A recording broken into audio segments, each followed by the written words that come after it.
kazi hapo nayo. Ukitafuta mke mubibi tembea nayo. Ukitafuta kila kitu tembea nayo. Mzee, nimesikia. Hii ni hapa ni kwangu. Asante. Nimeshukuru sana. Hata mimi nashukuru mzee. Kwa heri kijana. Tuonane. Ubarikiwe. Na wewe pia. Asante sana. Okay.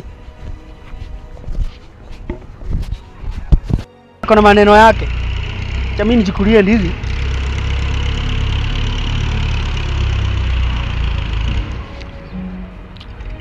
Mimi kitu tunahitaji sasa hivi ni chakula.